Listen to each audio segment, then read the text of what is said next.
Through budgeting, saving, investing, and more, we gain a practical guide to achieving financial wholeness. The book, Get Good with Money, the author, Tiffany Aliche. And you're listening to Lit Society. Let's get financial lit. Yes.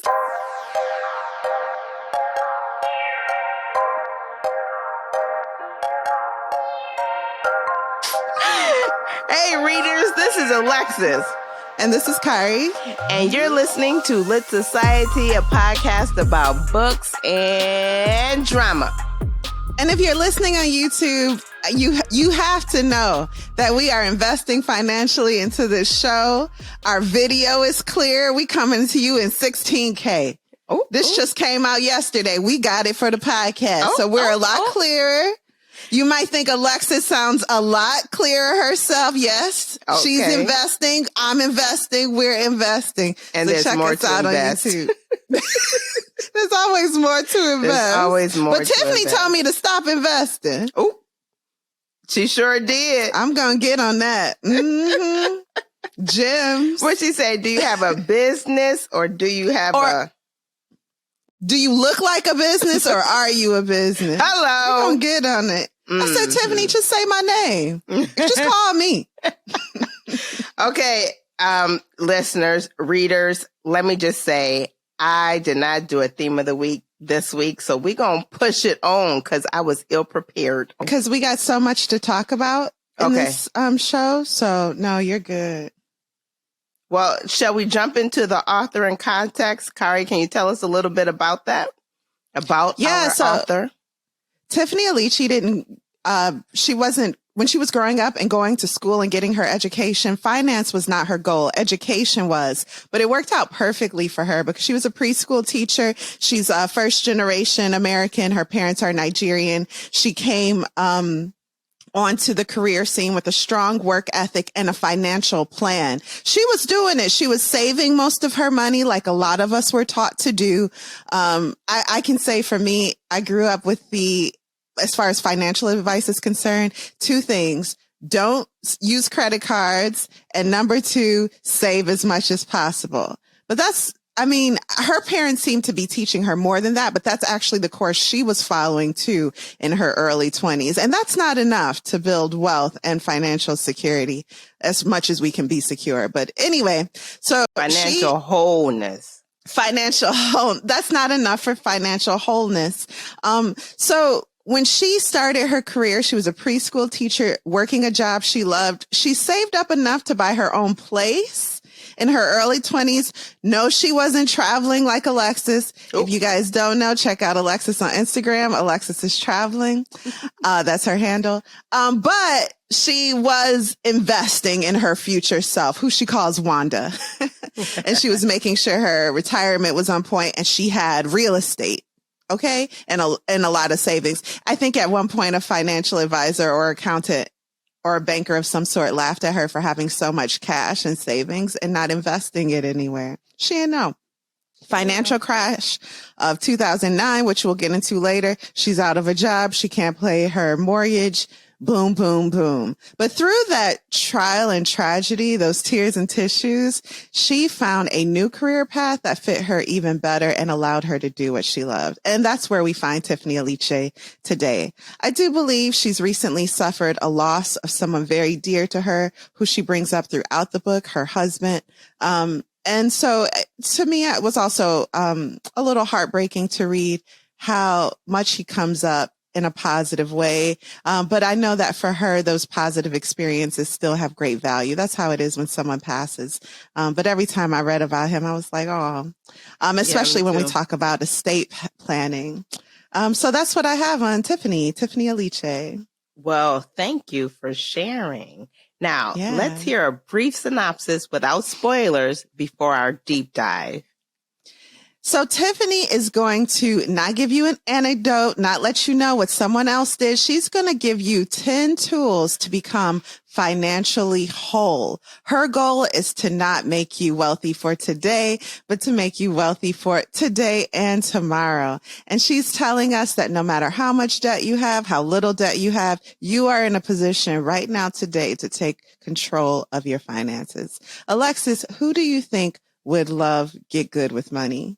I would say anybody that is looking to improve their finances, looking to get out of debt, or even looking to move to the next level in their finances. Yeah. And Kari, why did you choose this book?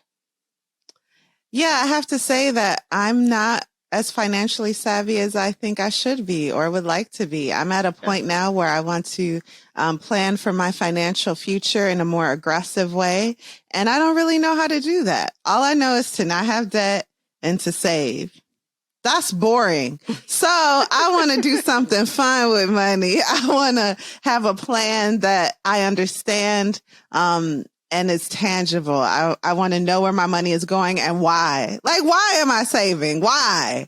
So, so I need things to be explained and put in perspective. And then I need to take action to improve the decisions I make, to be more conscious of why I'm making my financial choices.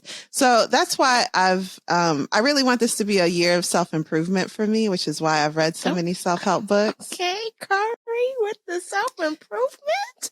Taking a page out of Alexis's book. I don't do self-help books because I'm not really interested in improving myself. But this year I thought, what the hey, let's be better, I guess. So yeah, that's why I chose it. Well, I love it. Are you ready to take a deep dive, spoiler filled, into Get Good with Money? I am. Now, I want to preface our discussion by saying we're going to give away spoilers. Okay. So we're going to get into the nitty gritty, what these 10 steps are, what they mean. However, when you read this book, it will be new for you. And we've said this before about some works. We can't spoil this book for you because your own financial situation will dictate how you read its pages and how you apply what you read if you choose to. So let's begin. So in 2009, Tiffany has to move out of she woke up one day to the news that she got to get out her house ASAP. Rocky, no Rihanna. She's a teacher, supposedly in a recession-proof job, okay? Because people stay having kids and somebody got to teach them because the parents ain't going to do it. But nope. She's laid off, can't afford her mortgage, and her thought is, I messed up bad. Wow, personal responsibility already. We learning who Tiffany is because a lot of people in 2009 was like, well, I know. Including the banks. Not Tiffany. She's like, I messed up. Oh, Tiffany, go easy on yourself. Right. Let's talk about who she is, though, and where she comes from. So her parents, like we said, are Nigerian, hard workers, successful, retired.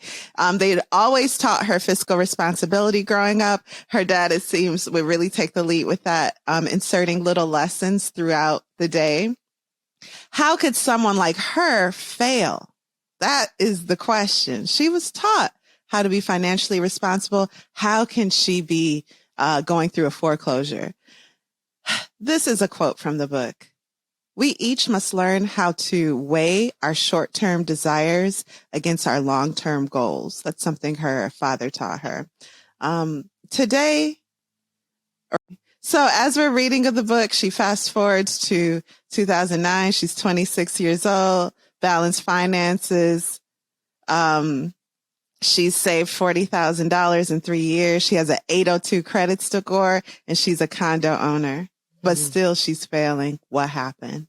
So let's get into it. The scams. Are you familiar with scams? What's your relationship to scams, as one podcaster likes that? What's my relation to scams? Yeah. Have you ever been scammed? I have not been scammed before, although I could potentially be in the mix of a scam. No, just teasing. That's not true. Sometimes I think this podcast is a scam, but anyway. It is. So let's talk about the scams Tiffany encountered. The first was with Jack the Thief, who we'll call JTT, No Thomas, Home Improvement. So he was like a mentor to her. Never invest your own money, he said. Get cash in advance from your credit card and invest that. Great advice. Not.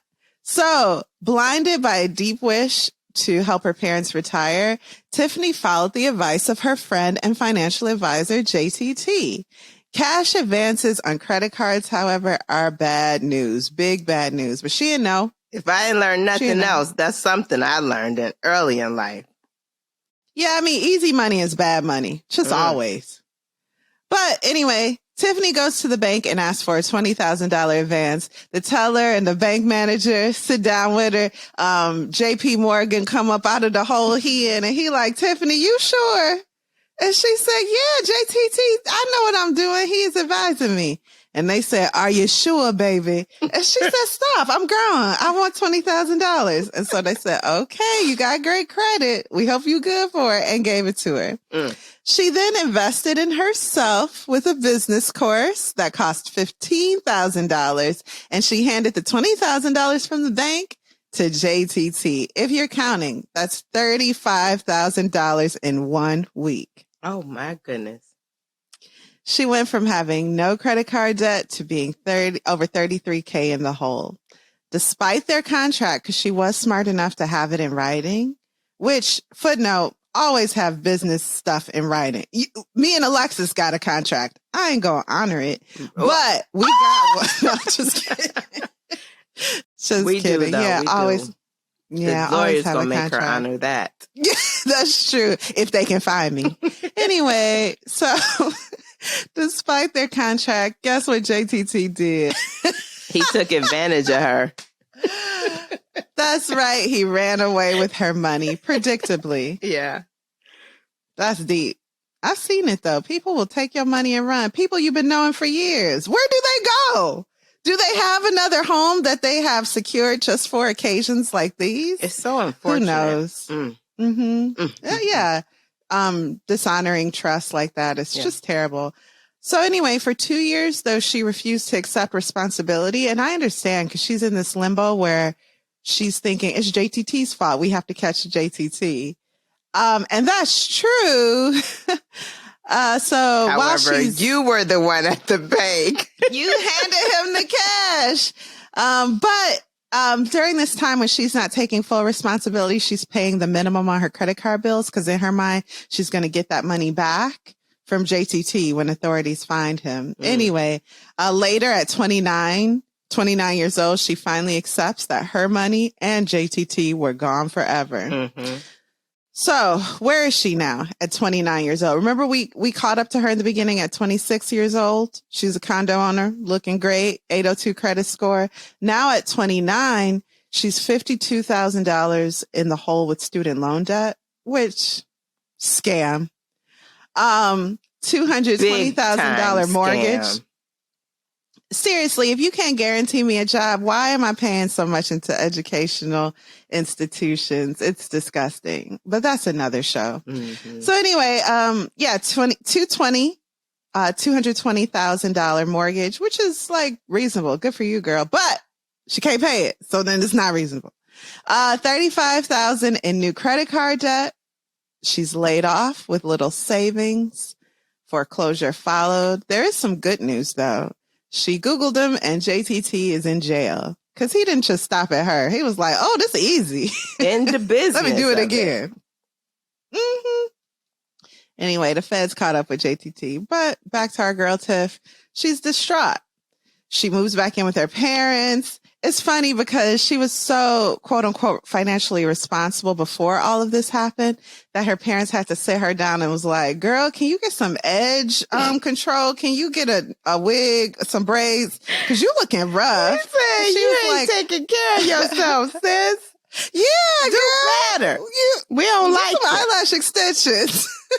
You can shame in the family. But what they didn't know is she had nearly $50,000 in the bank at that time. She just wasn't spending it on herself. So From that extreme, she is now moved back in with her parents. Her sister got her old. It sounds like she was like, they made the basement a little apartment for her at one time, but her sister took it over. So she got to move into the little room upstairs. That's technically her mama closet. She's nearly 30. She's embarrassed. Okay. Yeah. She is embarrassed. She'd been canceling, nights out, brunch days with the girls. First, because she wanted to save her money, and now because she ain't got money. And so she finally accepts the telephone call of one friend. And I love this friend. She helped her put her financial problems into perspective. She was like, girl, what is wrong? You ghosting everybody. You move back in with your parents. Just talk to me. What's up? And so Tiffany explains it's the worst thing you could possibly think of. And she lists all those problems. And the friend was like, girl, is that it? I thought you had did something. Everybody got financial problems, girl. Yeah. You're still you. I love that. That's special. It is. It is. Normalize it, because for real, maybe your problem isn't financial, but so many people have financial issues. So, soon she did take control of it. She realized this doesn't have to define her. And then she started coaching her friends who were going through their own financial messes. And then the Budgetnista was born. Budgetnista is the online name she's coined for herself. She had a podcast. I think she still does. I'm not sure. I used to listen to it regularly. And she's Budgetnista across all social media platforms. So Budgetnista became her brand out of this tragedy, and a very financially lucrative brand, because she started making in a year what would take her an entire year as a preschool teacher. Because don't nobody pay teachers, not in this country. So she now teaches others how to be financially whole. What does that mean? But I think it encompasses having a whole understanding of your financial situation and the things that help you in your financial life, including insurance, investments, and that. Yeah, if you're like me and maybe you don't have debt or you have a little savings, that don't mean you financially whole, not even close. So yeah, it's a lot. It's not a lot, but it's like, it's like no one taught me this, and this is what I should have been learning in school instead of trigonometry. That's what it's like. And that's for sure, because it's not taught in schools. Thank goodness she was able to get that bill introduced in New Jersey where she could, that financial wholeness is taught in school. But yeah, I have to tell you, Alexis is not a mentor, a mentee. She is a mentee of Tiffany Aliche. So she has insider information that I don't have. Please, Alexis, explain to me and our listening audience what you're referring to. I don't know what you're talking about, but I was this bill she had passed. I didn't know about that. No, it's in the book, isn't it? No, it's not. Yeah. Okay. So she had a bill passed in a way. I can't remember how long ago it was, but not too long ago, that allows schools, New Jersey schools, to teach financial wholeness in school, financial literacy in school, ultimately. And that is like, that's great. If you could learn financial wholeness or get that financial education early on, that helps you get over so many hurdles. You're more aware, and you don't make the unnecessary. You may make them, but you're aware of how to fix it when you make them. And I think that's a big deal. Agreed. What level of schooling? I don't remember what level of schooling, just that the bill, she helped get that bill passed. I love that, because as soon as you graduate high school, credit card companies are hunting you like a lion hunting an antelope. They're outside your school. They are trying to give you t-shirts in exchange for your entire life. It's weird. So why not give us the tools to fight these demons before we encounter them on the street? It should be illegal. Because the institution, the college is already getting your money. And then they allow credit card companies, at least at the school we attended, they allowed credit card companies just line up down on the sidewalk. I remember walking by and they'd be like, hey, girl, hey, Ponytail. Like a Ugh. boyfriend? Yes, like the cell phone kiosks in the mall. Oh, well, okay. that, oof. So how does Tiffany define financial wholeness? 10 fundamental areas of your life must be in working order for you to be financially whole. It doesn't matter if you're in a financial hole. You can start working toward being financially whole. It is both the journey and the destination. Yes, Tiffany. So pause here. We're still going to do a verdict, but I'll tell you right now, this is the most useful financial aid book and self-help book I've ever read in my life. We're not starting with anecdotes. I don't need that. That's not motivating to me. What we're starting with are tools. Get your tools. You don't have your tools. Here are some tools. Throughout the book, she doesn't just tell you what to do, like get a financial advisor or join a credit union. She also gives you the resources to find the best one for you. For real, this is like a kit. This is a kit. It is a kit. A get good with money kit. Yeah. It's amazing. So let's begin. The 10 steps of financial wholeness. Step number 1, budget building. What does that mean, Alexis? Learning. If you read the book. Learning how to create a budget for your life and making it automatic or semi-automatic. Yeah. So learn how to create and semi-automate a personal budget, just like Alexis said. Number 2 is save like a squirrel. So if you were taught to save your entire life, that's not wrong.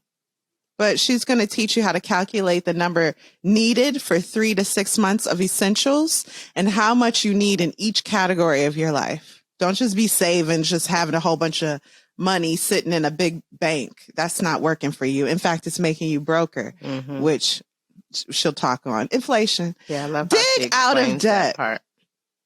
Yeah, dig out of debt. Number 3, choose a strategy and automate the plan. That's dig out of debt. Number 4, score high. Come up with a plan to reach a 740 plus score. Now, my goal has always been 800. Tiffany said, for why? That's because like, you heard that number. You heard that number and was like, oh, I got to get there. Look at that. Yes. Is that? Yes. But she tells us that if you have a 740 or higher, you get the same perks as someone with an 820. So calm down. Anyway, that was a news flash to me. Number 5, learn to earn. Increase your income. Make an argument for a raise and develop a side hustle. That's all in the learn to earn umbrella. Number 6, invest like an insider. Retirement and wealth. Identify goals, create and implement a plan, commit, and leave that money alone. Number 7, get good with insurance. Can I tell you? Snooze fest. Hope don't nothing happen to me because I was just grazing them words. I was like, I don't need this. But I'm covered. Okay.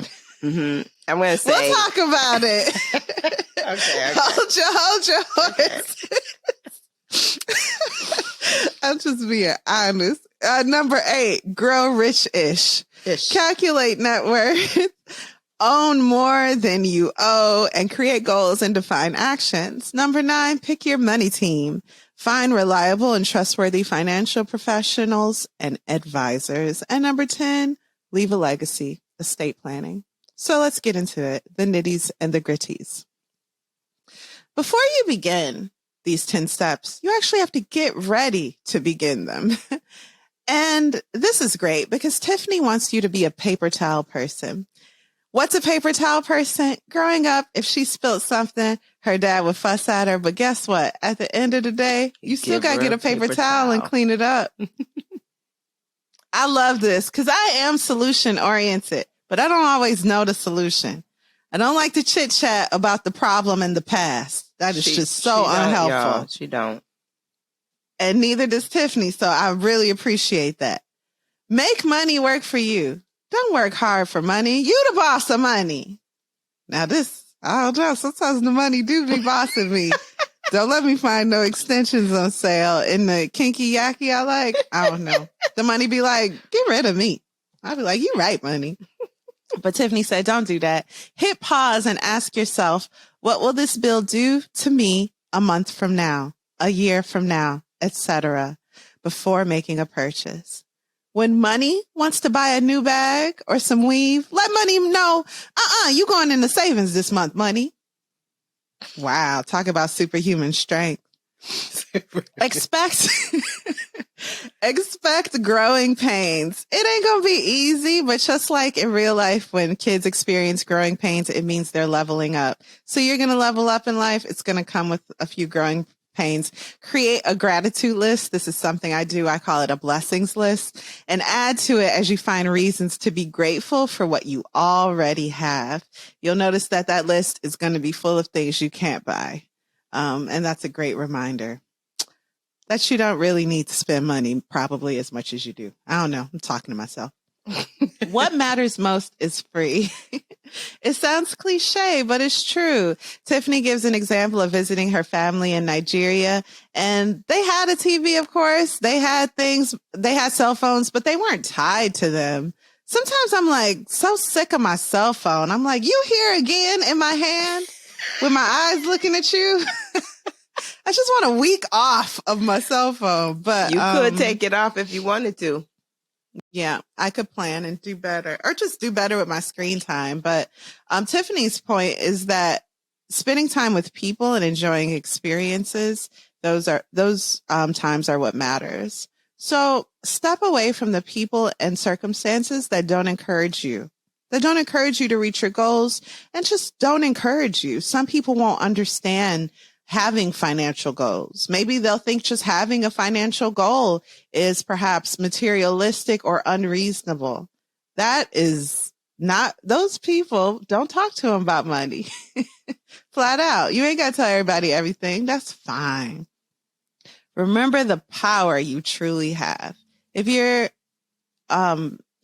being crushed under crippling debt, you still have the power. There are still things you can do to take control of your life. That debt even does not have to control you. One little note, she says, stop saying you're in debt. Because if you in debt, can't nobody go to debt and get you out of it. Say you have debt. You have debt. Mm-hmm. That kind of goes to the atomic habits thing. Make it about your identity. Don't make debt a part of your identity. Right. You have it, get rid of it. That's all. Anyway, let's get into these 10 steps. Now that we're ready. Okay. Budget building. Get a firm handle on your numbers. Did you do this, Alexis? The activity? No. Yeah. Man, me neither. But I'll do it this week. I'm really excited to do it. Footnote, we have an apology to make to our listeners. We read another finance book and we was excited to do something about, I'll just tell you, we was going to try to make $10,000 in 10 days. Alexis, do you need $10,000 in 10 days? Not in 10 days. Well, maybe. You don't. No, okay. That don't even go with our personality. Make it clear. What I'ma do with it? Make it clear. I mean, listen, we ain't never gonna do them activities. I've even made, if you follow me on YouTube, Chicagoings, that's Chicago INGS. I even made a video about how you can earn $10,000 in 10 days. And you can, but I'm not. I don't want to. Dude, you had so many strong goals that you wanted to work. Why is my goal to make $10,000? For what? I don't know. That is based on desiring to be a millionaire. So that's for some people. It's just not for everybody. Yeah. You want to be that's part of being a millionaire. That's a separate. I like slow money. I work better with slow money. Slow money is better for my personality. You give me fast money, I'm going to lose it fast. I'm going to lose it real fast. And I'm going to enjoy doing it too. Slow money, I can work with that. I can build that into wealth. Anyway, it's just my personality. Okay, moving on. Step 1, budget building. Now remember, we have 10 simple steps to becoming financially whole, and this is the first one. Calculate how much you earn monthly and how much you spend. If you have a bill that you pay every 3 months or annually, chop that whole amount up into months. So if you pay $110 to Amazon Prime annually, chop that up into 12 months and put it in your monthly spend budget or spreadsheet. Okay. Right. And I don't even want to say spreadsheet because sometimes that scares people. Take a notebook, piece of paper, and write it down. This is real quick and easy. You could do it. And she even provides a workbook. So either get the book, even the audio version. She tells you how to go to her website and download her PDFs. Yeah. So think of building a budget like visiting a doctor when feeling ill. Find out what's wrong and make a plan to get better. That's all. Now, under each of these 10 simple steps to becoming financially whole, she also lists do's. So actionable items. I eat that up. So budget building has 8 do's. And here they are. Number 1, make a money in list. That's your income. The money you're bringing in. That's the alimony you collect from your ex-husband. That's your job. That's your side hustle. That's all in. Then make a money out list. That's that money you gotta spend and you want to spend usually. Put all of it in your out list. So if you like to buy coffee 3, 5, 7 times a week, a week, that has to go in your out list. Okay. Not just your mortgage and your rent. Number 3, calculate how much each expense costs monthly. That's your money out number. Number 4, calculate your beginning monthly savings. We'll talk about that. Don't worry. You don't know what that is, maybe? We'll talk about it. Number 5, assign control categories to expenses. Number 6, reduce expenses as needed and look for ways to increase your income. Then recalculate your budget. Number 7, separate your funds. And 8, get automated. So here's the breakdown. Make the money in list. That means calculate the average of your last 3 checks, perhaps, to find your money in list number. Is there any other money you're getting? I mentioned alimony. Is there any other money like Alexis from her 3 ex-husbands? Maybe you have a way that you're bringing in money aside from your career. That all goes into your money in list. Think of all the ways income comes in and add that number up. Number 2, make the money out list. Start with words, not expenses. I love this. So go gym, Netflix, coffee, lunch, instead of trying to start with numbers right away, which will slow you down. Then as you look at your words, look at your expenses on your debit and credit card statements to get an idea of what those words should be. Include the spending of anyone you share money with. So if you're married, you have a joint account, include the partner spending also. Include wedding gifts, baby shower gifts that you have coming up, or that, just happen usually every season. Side expenses and big expenses, and, include them. But actually, at this point, don't worry about the numbers. You're just getting the words down. Yeah. Include all those words. Number 3, calculate expenses. Now think about the numbers. Find your total monthly spending amount.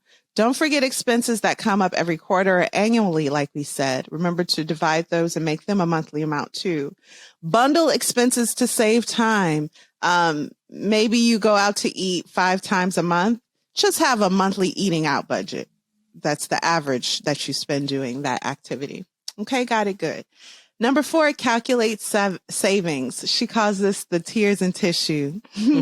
So subtract the amount spent by income calculated in step 1. So take that number you found in step 1, your income list, and subtract from it your out number.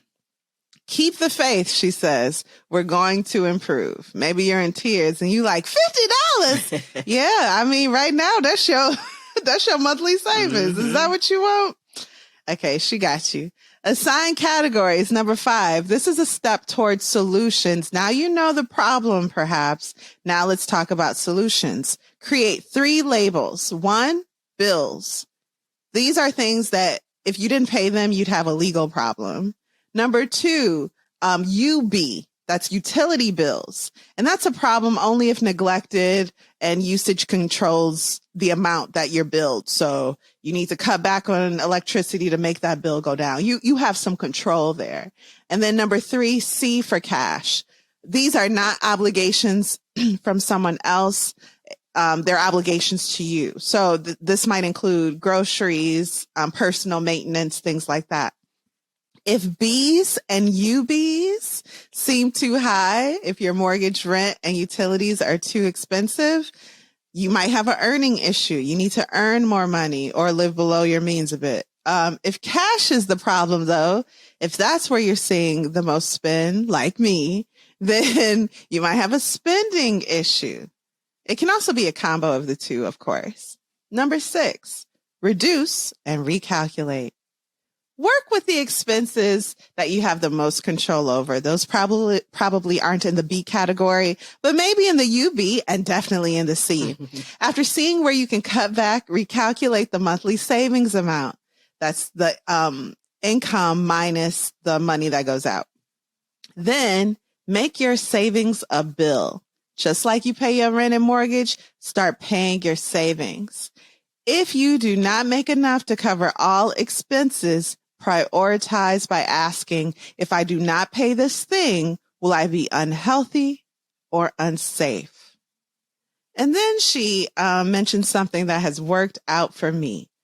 Call and explain your situation to those you owe. Do not ghost them. Listen, y'all, as terrible as student loan debt is, it is the most forgiving, negotiable debt you will ever encounter in your life. Has that been what you found, Alexis, when you had debt? Absolutely.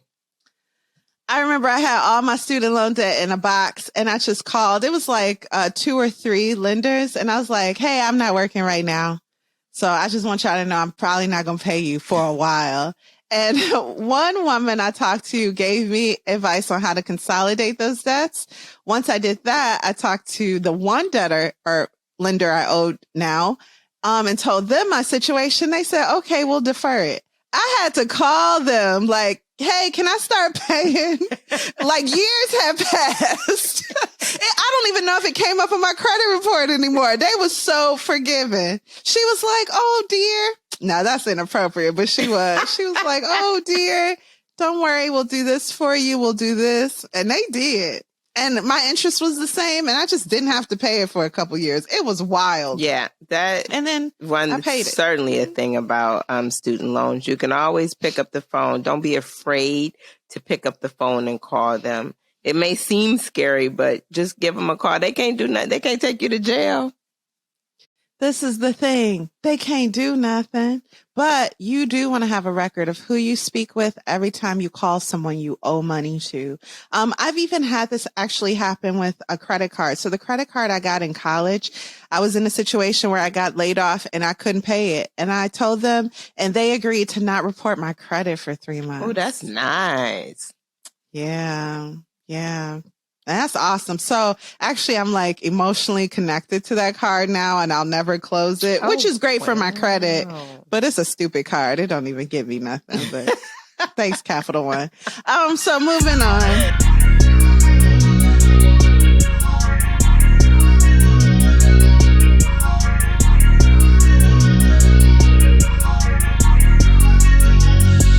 So where are we now, Alexis?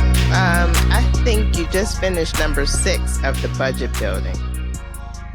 Thank you. Okay, so number 7, separate. Consider having 2 savings accounts and 2 checking accounts. I do this, but not in the right way.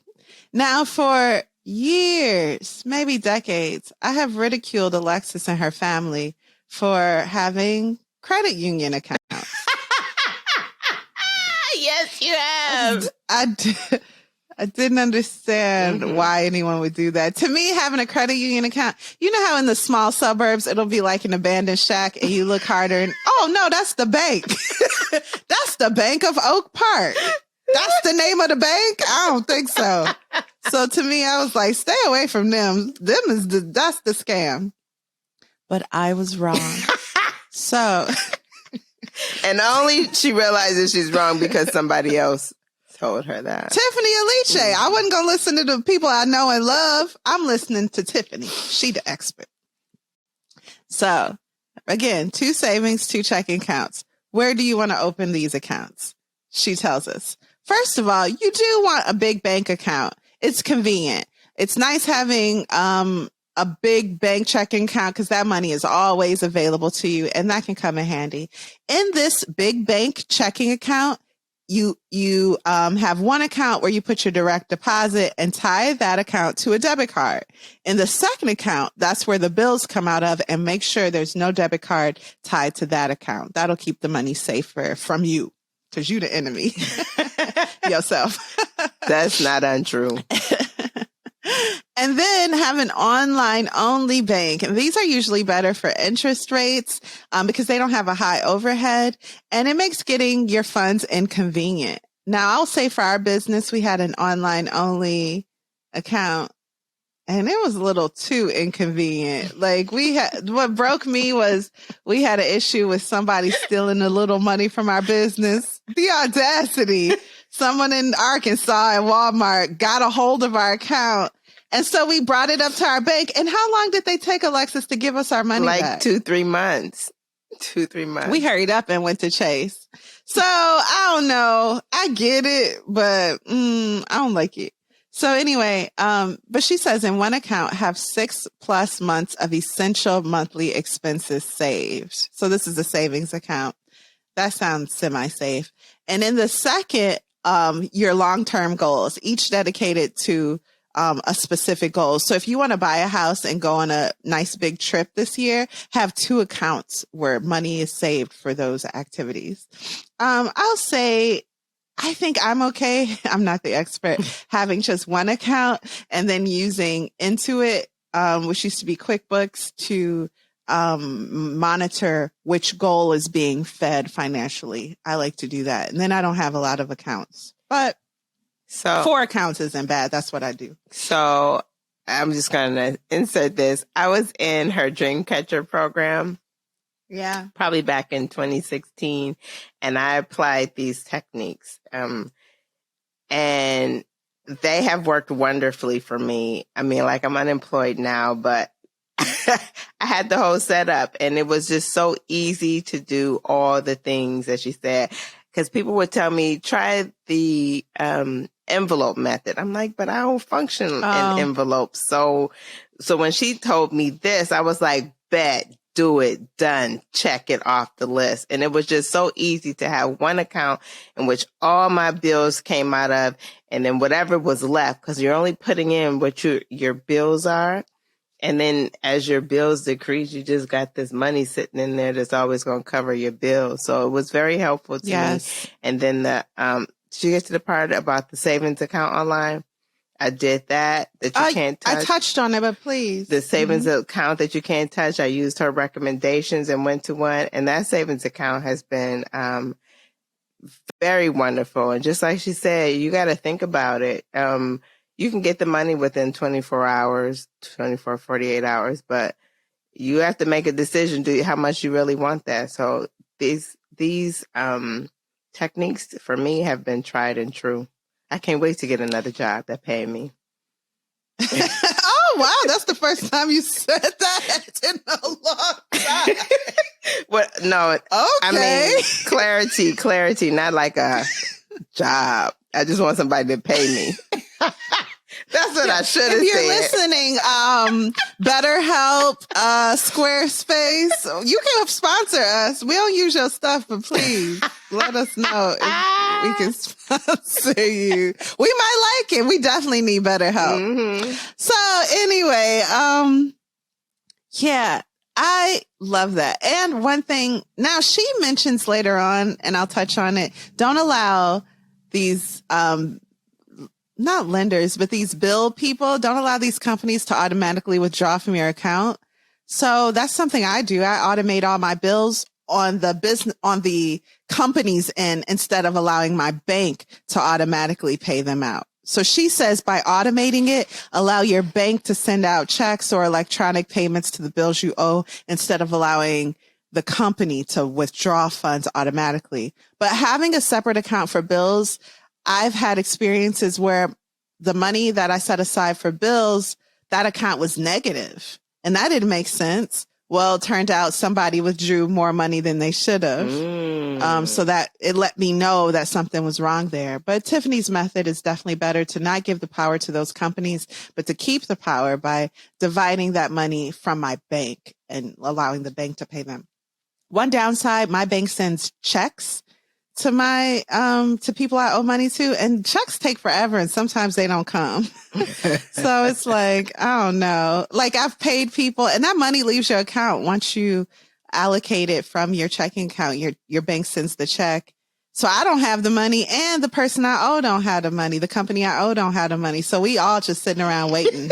I don't really like that. But I get it. I get it. Do what works for you. Cause, I'm fortunate to not have had that experience where someone else has taken more than they should from that bills account. So I continue to have it automated where they take from me. But I do monitor the account so that's important too. Major key. All right. So credit unions provide low loan rates. So make a relationship with a credit union before you need to borrow money. So that when you do need to borrow money for real estate or even a car, you have a relationship there. They know your spending habit and they can trust you with a low interest loan. Number 8, automate. Does my employer allow me to have my pay delivered to monthly accounts? Will they take my one paycheck and deliver it to multiple accounts? That's what I'm trying to say. I've had this done before and I just stopped. But it was awesome when it did happen because then you don't see the money and out of sight, out of mind. Absolutely. Your payroll check is going to these 4 accounts or maybe even 5 or 6 automatically divided. So I'm going to start that up again. Yeah. Actually, thank you, Tiffany. Back in the day when I did have a job, that's exactly what I did. You just don't miss it when it's already gone. Right. You just adjust. It's great. All right. Save like a squirrel. This is our next key, simple step to becoming financially whole. A few do's to start. Be like the squirrel. Understand the exact amount you need to save for your cushion and your goals. The 2 savings accounts, remember? Make it a reoccurring expense for you, just like you pay your rent or mortgage. Number 2, identify and calculate your savings goals. Okay. Number 3, drop down and get your noodle on. I had to read this a few times because I was like, are my eyes fooling me? What does this mean? Well, she explains later on. What's the smallest amount you can survive on if you need to? Do you know your amount, Alexis? No. $7 a day. That don't include a house. But everything else I've had to get by before with $7. So you learned this through experience, I take it. Oh, yes, absolutely. Yeah, I'm the person you be like, you want to go out to eat? And I go, sure. And then I get there and I go, I'll have the soup. Yeah. And then I look at your plate and go, how is it? Is it good? And you go, you want some? I go, just a taste. And then I say, waiter, can I have a plate? So anyway, not anymore, but I used to be that person. No shame. So anyway, what's the smallest amount that you, listener, can survive on if you need to? And she says, drop down and get your noodle on because you need to calculate how much you need to survive on old school ramen noodles. You don't have to live on this, but you should know what it is just in case. So if you get a huge healthcare bill or whatever, you can say, all right, for maybe 3 months, maybe a year. For Tiffany, it was like a year or 2. This is what I have to do to survive. I have to make this amount, or I have to have this amount available to me.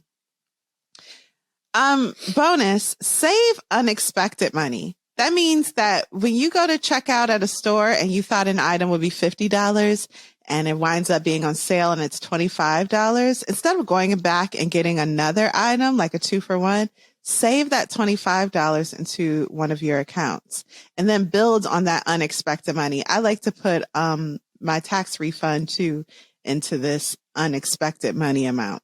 Especially since the IRS be taking its time giving me my money back. So it is unexpected money when I get it. So, practice mindful spending. This is the 4th do. Do I love it? Do I need it? Do I like it? I love that. Understand why you're spending. I love this too. So why do you love this tip, Alexa? Because I am a spender and I will spend. I feel like if you want it, Get it. Do it. Why not? So I love that. Mm-hmm. But this kind of puts some control around your spending when you need to have some control around your spending. So to think about it, and is this where she talked about the bracelet too, right? Yes. Yeah. Go ahead. And I love that, being able to put it on the arm and you can just see it right away. Oh, do I really need that? So what are the bracelets? Go ahead and explain her method. She mentioned those 3 questions that you ask yourself on a bracelet. She said, if you see her, ask her for one, she'll give you one. Now, I don't know. Does she sell them on the website to make them available? I'm not sure, but on the cover of her book, she's wearing these bracelets that are like the Live Strong bracelets. But on them, they say, do I love it? Do I need it? Do I like it? And as you spin, maybe put it on your most dominant hand. Right. And as you're about to give that card over, you look at that and you're like, Now, if you like me, this is not enough information, because just to give you an example, I found a trench coat recently on consignment, and I love it. I genuinely love it. I could put it next to me and just look at it as I fall asleep. I love that coat so much. But that's not a love. She's going to define it for you if you're unbalanced like Kari. She says a love is long-term enjoyment. Although I'm going to love that coat for years, but that's not what she means, I guess. But maybe it is. Nah, I love it. I'm putting this in the love category. But what she means is like starting a business, buying a house. You see, you don't really need to buy a house to survive, but that might be something that you enjoy and your legacy, quote unquote, will enjoy for years or even decades to come. So that goes in the love category. Likes are short term, like fine dining. You might want to save up for a Michelin dinner. That's a like. That's not something you're going to enjoy for years to come, right? I think every time I spend, like you and I, go ahead. Yeah, but it's the experience. And she does talk about experience, spending on experiences. And I would consider that an experience, because you can think back and talk about how that experience was and what you remember about it, who you shared it with. Yeah, maybe Alexis, you're right. This isn't a great example. I think a better example for me is DoorDash. Sometimes I'm like, man, it's going to take me 30 minutes to cook, or I can wait 60 minutes to have food delivered. Is that even more convenient? In my mind, in my little brain, it is. So that's a like. I don't even be liking it all the time. I had a burger taste like paper the other day. I said, what is this? Gourmet. Have you experienced that? Yes. Why are we experiencing that? There's some scamming going on with the DoorDash. Yeah, what's in y'all meats? Yeah, that's a shame. Anyway, so there's that. And that's under practicing mindful spending. And then number 5, set up and automate. Allow your bank, your account to pay out your bills. Don't allow those bills to just dip their hands into your account. But set it up so it's something you don't even have to think about. So, what's a recession? Okay. We should know this. Can you define a recession, Alexis? Is it 6 consecutive quarters of no... I don't know the word. Yeah, it's just like a very layman way of explaining it is that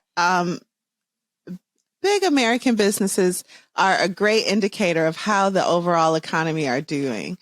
So when you think of big American businesses, are they hiring? Are they laying off? Are they making money? Are they losing money?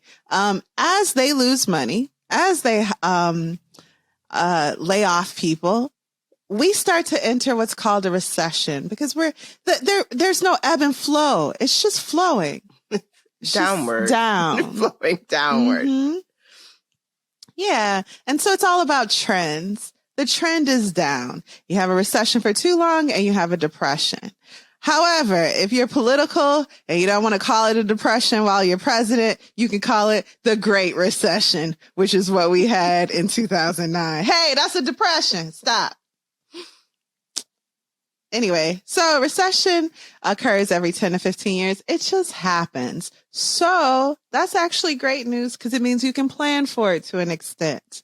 Even if a period of time is not described as a recession for whatever reason, we can kind of follow those trends and calculate that every 10 to 15 years, there's going to be an economic downturn, and we can plan for it. again, to an extent. Here, Tiffany teaches us how to select a proper bank, online and in person, so that we are prepared as much as possible. Next, dig out of debt. Hey, this is the next simple step to becoming financially whole. She explains the details of interest, what compound interest is. Hence, it's scary. Don't get into it. How to deal with debt collectors and your rights. Is a debt collector calling you at your job? Send them a cease and desist letter. They don't just control your time. They can't just contact you whenever you want. Is a debt collector calling about a debt you had when you were still living with your parents, perhaps Columbia House years ago? Listen, between you and me, they own their own. The music that ain't company? even yeah, maybe you got 20 CDs for a penny and you never paid them. Listen, debt is sold all the time. That's a business. So a new business buys your debt from 10 years ago and they start hounding you. Do not admit to anything over the phone. You don't want that old debt to be reopened. You want it to stay a zombie debt. And a zombie debt is like, it's alive, but is it? No one can bother you about it. And it don't go on your credit. So it don't exist. Pay your debts, you guys. Honor your word. Moving on. 2 popular methods to digging out of debt. Do you remember what they are, Alexis? Restructuring it. So she doesn't. Snowball method or the avalanche method. Do you remember the Yes. I did the snowball method in her Dreamcatcher program. So I do kind of. So I've done a combination of both. And I really love this. So snowball method means you're paying off the debt from the smallest to the largest. And avalanche is basically a reverse to that. You're paying off the largest debt first. Here are the details of the snowball method. And just a hint, you pay the same amount until debt free. So if you have 5 credit cards you're paying off, you are allocating a monthly amount to paying those off. And that amount doesn't change until they're all paid off. So you list all those debts from least to greatest, figure out how much you can squeeze from your budget to pay them off. And that might be a combination of savings and income right now. Make the minimum payment on all the debts except for the smallest, because you're paying that off first. This is the snowball method. Automate all those minimum payments. Okay. For the smallest debt, use the money from 2 and 3 to pay them off. And 2 and 3 is figuring out how much you can pay from your budget and making the minimum payment. So with that minimum payment and the extra amount you're allocating, pay off the smallest debt first. After the first debt is paid, put all the money you were paying toward it to the second debt. You see, that's how it's a snowball. So let's say you owe $10 on 4 credit cards and $9 on one. You're going to pay the minimum, which might be $1 on all 5 cards. On the $9 card, though, you're also allocating this amount that you've gotten from your savings and income, maybe $5, until you pay it off. But then you take that $5 you used to pay and you also start paying off debt number 2, so on and so forth. So don't say, well, now I can pay less because I've paid off one of the cards. That's not how it works. Hope that makes sense. If it doesn't, read this book. Kari, which one did you find? Was it the combination that was most successful for you or one or the other? Yeah, so I paid off the cards I hated the most. So I tied it to emotion. So if for some reason I decided I have some credit cards I don't like. I have a lot of credit cards and some of them I just don't care for because they don't give me points, or maybe I had a late fee 3 years ago and they didn't forgive it. They're on my bad list. So I want to get rid of them first, which doesn't make sense because they're getting their money first, but that's how it works for me. So, that's what I used to pay off all my debt. I, did a combination of avalanche and snowball and added some emotion in there. And then it was fun paying it off. It makes no sense. And then it was fun. I hate them. I'm going to pay them first. What about you? First. No, pay them last. Pay them last. Don't even pay them and wait 7 years. No, pay them the very minimum until you have to. Then they getting all my interest money they don't deserve. But anyway, go ahead. Which one did you use? The snowball. I've been most successful with that one. And that can be good for morale because you're checking off more bills. Yeah. Whereas with the avalanche, there might be a very large debt and it takes you a while to pay that off first. That probably is better financially speaking, though, because that large amount has the highest interest. So if you can get over that, that probably is better in the long run. But the point is to pay it off. Don't worry about it. You might have to call your debtor and let them know you aren't paying toward future payments. You want all that extra money to go to principal. Especially if this is a mortgage, they might try to pay that toward your future installments, and that's not what you want in this case. All right. So remember, no debt plus no savings equals debt because of inflation. So always remember to pay yourself first by saving money. Now let's talk a little bit about scoring high. This is where I have the most fun. I really look at your credit score as a game. Credit players, here are the credit players and their high school equivalents. The credit report, that's like your transcript, Tiffany says. Then you have your credit score, that's like your GPA. And then you have your credit bureaus, which are like the teachers. The goal is to get what GPA, Alexis? 740. That's right. 740 or higher. Also remember that the 30% or less credit utilization is good, but Tiffany says aim for 10%. Shut up, Tiffany. No, I'm just kidding. Right. And then lastly, playing the rewards and points game, pay off before your statement close date. I'm a huge fan of rewards and points, but it does not matter if you are continuing with the balance month to month. You are not getting anything. So bonus tip, jump like Jordan. Tiffany wants us to automatically pay off one credit card balance each month. And you're like, how can I do that? Well, she tells you, have a zero balance credit card or a credit card that, you pay off the balance of, and then use that credit card to pay the lowest cost bill you have. Maybe that's Netflix. So on your little Capital One card from college, it has a zero balance and you're just using it to pay Netflix every month. And then you pay it off before the statement date. Well, to the credit bureau, you are constantly paying off your credit card, at least that one. And that's great. That'll make your score jump exponentially. Exponentially. Exponentially. That's the word. Stop it, T.I. Get out of my head. I'm saying expeditiously. Exponentially. With the foreclosure. I'm sorry, you guys. I'm so excited. With the foreclosure, Tiffany still managed to have a 740 credit score in 2 years with this method. Next, learn to earn. The do's of this: maximize your earning potential at work. Let them know what you've done for the company. Don't just give them a rough idea. We'll talk about that soon. Number 2, enhance or assess your skills. Remember, your job and your skills are different things. Really look at what you can do. Number 3, decide which skill you can monetize. And number 4, put a number on it. So at work, get more from the job you currently have. That's the easiest way to increase your income. Start making a bragging list. This goes against the nature of a lot of us, but make a running list of the wins you make for your company and how much those wins are worth. And when you ask for a raise, it also helps to have what other people are making in other companies with your same position. So with those two things, ask them for a raise. And then you're not asking for a favor. You're asking to be compensated for the money you're earning them. Take classes to do things that will help you. Say to your employer, look, I'm even more qualified now.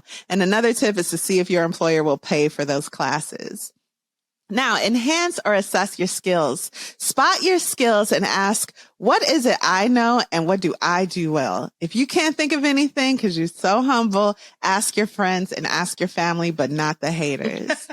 Decide which of these skills to monetize. Shoot for direct return on investments in the beginning, or if you're only side hustling, don't pour a bunch of capital into an idea just yet. Listen, Tiffany, I get it. For this podcast, we've poured a lot of money into it, but the money we poured into it are, in her definition, direct ROI. For example, let's say we're trying to, in our case, start a podcast. We have to invest in the equipment. We have to invest in improving that equipment sometimes. But a non-direct or indirect ROI, something we shouldn't be investing in, might be little ads for our show. Not just yet, although we've done that. So if it's a cake business, you need the ingredients, you need a cake pan. That's direct ROI. You can invest in that. But in the beginning, don't be printing flyers and marketing to promote your business, perhaps, because that's an indirect ROI. Don't worry about looking like a business. Instead, be a business, and you're not a business until you start making money. Don't pour time and money into activities that don't make you money. And so this is the last episode of Lit Society. Surprise! We hate it here. Real talk. No, Real talk. Just kidding, you guys. We love spending 5 hours on this show every week. Love it. Put a number on a 5+. Right. Put a number on it. Calculate how much you can earn. Bonus, aim for $500 a month side hustling. That's a good number to get behind.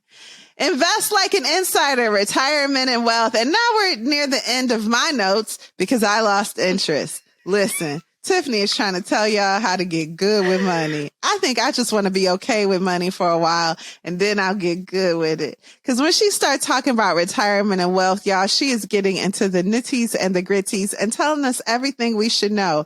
Thank you, Tiffany. Give your future self a name, she says. Her future self is Wanda.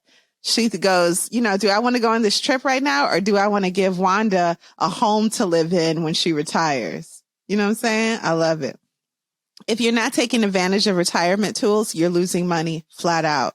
So here are the do's for that section. Determine how much you spend, decide where to put your money, choose your investment mix, asset allocation, and set up automation and limit withdrawals as much as possible. How much do you need to save? Find your savings rate and increase as much as possible. But one way to calculate the number is to multiply 25 times your annual expenses to find what you need to retire on. The more you save, the more you can then invest. Now, this isn't savings, this is investing, because we want to invest for retirement and wealth because we want our money to keep up with inflation and the unpredictable nature of the market. If we're just saving, that money is actually losing value in our savings account. 12 to 25% or more is a great idea, but Tiffany breaks down more methods and even offers multiple hacks to get the number you need to comfortably retire. Then where do you put it? You might choose a 401k, traditional IRA, Roth IRA, or SEP IRA, or SEP IRA. She has a favorite. She explains why. She breaks down in plain language where you should put your money based on your personal situation and how to allocate investment money. She then breaks down how to begin investing for wealth, which is different from investing in retirement. She talks about getting good with insurance. A lot of us have life insurance, but maybe we don't need it. Maybe there's another type of insurance we need. Maybe we're not covered for everything we think we're covered, for which we think we're covered, that we need to know. We need to ask questions that we may not even known to ask. And that's under her get good with insurance tip. And then grow rich-ish. That's where you calculate your net worth. This is kind of fun. You always want to own more than you owe. But you want to create goals and define actions to get there. So your assets are what you own. Liabilities are what you owe. And she created a worksheet to help you get the exact number of your net worth based on those amounts. And then she talks a bit about the purpose of work as defined by Damon Dash. He was on a radio show and he was like, I wish people knew what the purpose of work is. The purpose of work isn't to work, it's to get that money to work for you so you cannot work. And so that you can own. That was his thing, so that you can own. And people had a real problem with it. I remember that he was saying how working is selfish because you're just going to work for somebody else and that person's children are getting all the benefits of your hard work. I mean, that's a little hyperbolic, but I got what he was saying. And I appreciated it. So did Tiffany. Anyway, pick your money team. These are the financial advisors you choose to surround yourself with, and they can be online or in person. Tiffany, for example, can be on your money team. No Floyd Mayweather. The do's: fill your team with the following: an accountability partner, a financial planner or advisor. Make sure they're certified. A certified public accountant, estate planning attorney, and insurance broker. And then leave a legacy, estate planning. Who gets your cat? Who gets your debt? Who gets your house? Who gets your kids? And which charities do you want to support posthumously? And that's really the book. So there's a lot of meat there that I'm not going to cover because then I would be getting into my business, and you really need to read it and get into your business and what you need to do. Right, Alexis? What you think? All right, let's take a quick break. How does that sound?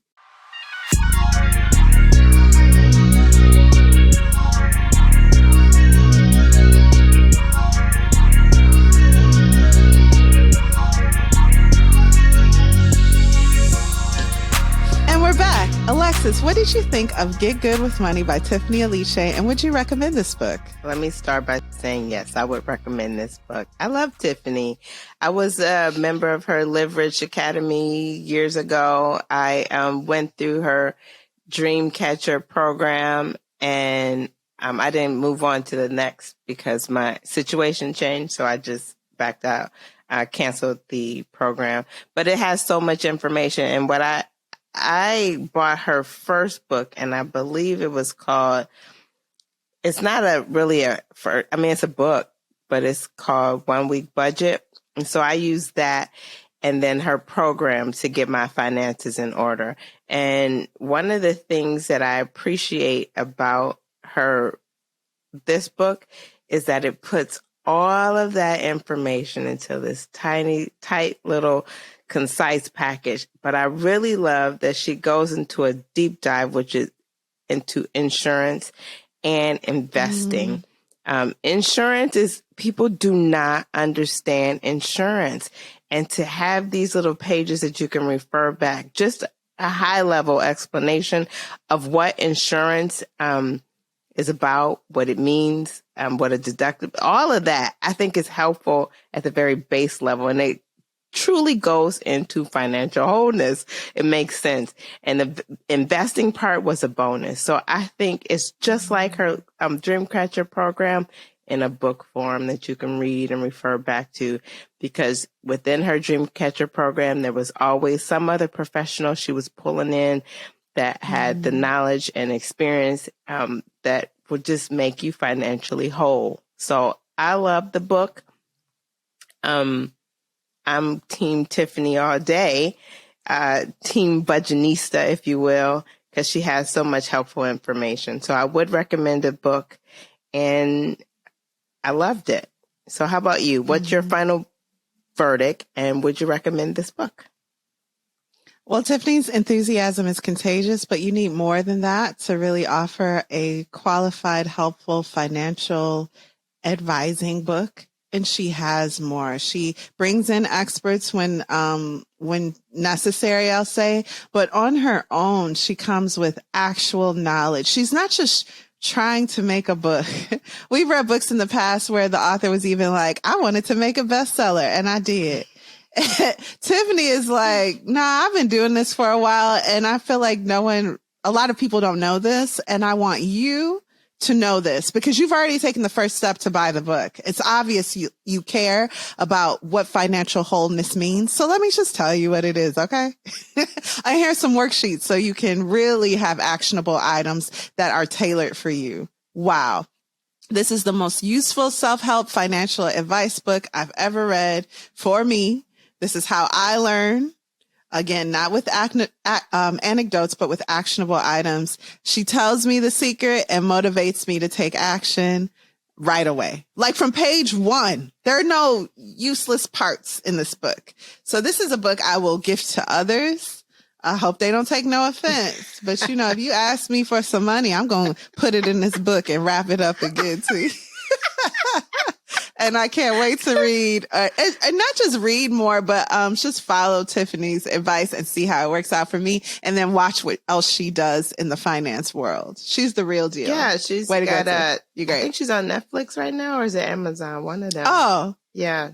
Oh, great. She has well, I don't know if it's her show or if she's the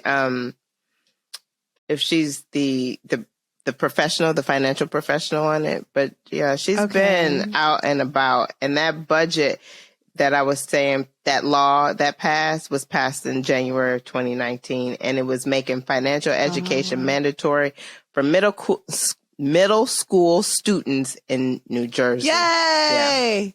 Oh, that's great. Mandatory is huge and middle school is great. Oh, I love it. Love it. Love it. So it's pretty cool. Well, that'll do it. That'll wrap us up. What are we reading next week, Kari? Alice in Wonderland by Lewis Carroll. Yes. That's an Alexis pick. Yes, of course. You know, I gotta go use.